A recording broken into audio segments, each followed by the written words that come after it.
France with us here in the studio. Joachim Barbier, journalist at Society and SoFoot. Hello. Thanks for coming in. You're welcome. What's your prediction for the match? I never do any prediction. Never? No. You know, it's football, and so it's why people like this this game. It's the underdog can win all the time. So of course, USA is better.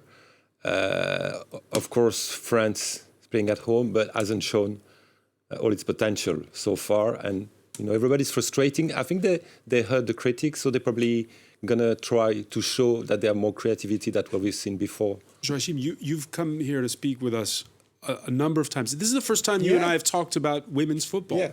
Is it a different game? Not really. You know what? I was thinking about that the other day. Is that is it only men football but playing slower and with less, you know, physical speed and explosivity? And it's pretty much that. You know, it's like, for example, basketball. You know, it's playing with a smaller, softer balls, but the girls are playing in the same condition, same pitch, same ball, and it's got its own criteria as well. You know, its own identity. But I think that's probably the future of feminine football, to find its path, its way to something which is not only like masculine football, but with their own physical capacities. Yeah, perhaps a more technical game. Yeah, technical, because football is not only about, you know, speed, and it's not athletics. You know, it's your ability with the ball. So I think that the more feminine football's got, you know, money to develop itself, and more countries, you know, because more countries there is, you know, more culture there are.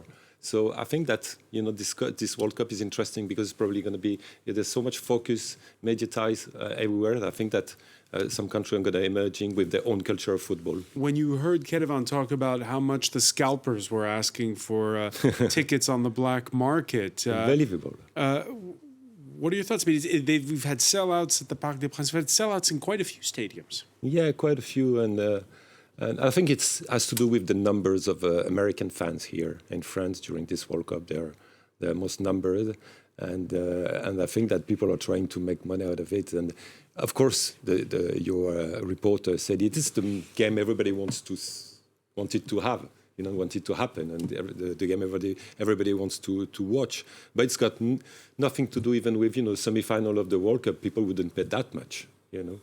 So the French have never been past the quarterfinal stage at a World Cup. How much of a setback will it be if they lose against Team USA? I think that there would be a before and after this World Cup, you know, in France, and I think pretty much anywhere. So because all the reason I just explained, you know, we see the TV audience, 12 million people watch France-Brazil. There was almost 40 in Brazil. There's the Copa America the men are playing.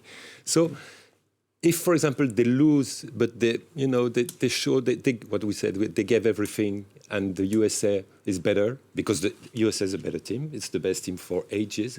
I don't think there will be more, you know, frustration or regrets or bitterness. You know, it's like the organization, what it means today, in terms of, you know, we know that this World Cup occurred, you know, a few years after the Me Too movement and all this equality movement.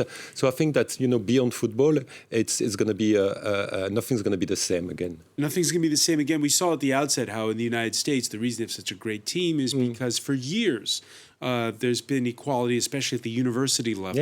Yeah. Here in France, we're seeing it with women's handball. We're seeing it with women's rugby. We're now seeing it with women's football. I mean, there was no culture in this country of team sports for women in France before. Well, there was no culture of sports for a long time, you know. Yeah, it's different than in the USA. The wake of in the US is 1972 when this civil rights law passed, and you know that made mandatory gender equity, and all these women started to do athletics at university. In France, it's a different story, and I think it needed actually some people, progressive people, maybe we can call them, like Noël de Gret, the president of the federation, Jean-Michel Aulas as well, the president of Lyon Football Club. Lyon is just this big powerhouse in women's football. Probably the best club for women football in the world, in Europe at least.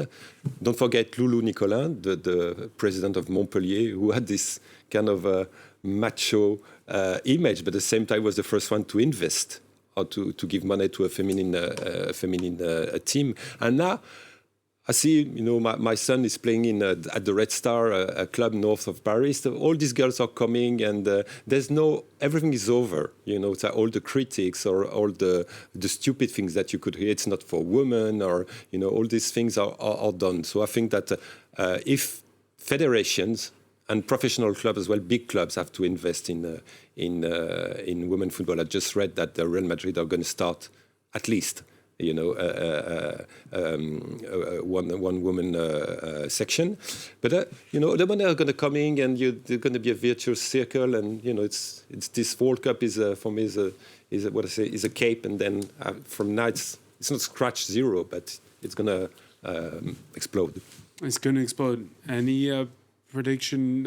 You say you don't make predictions, but any prediction on that score into how much attention it will have going forward for the rest of the tournament?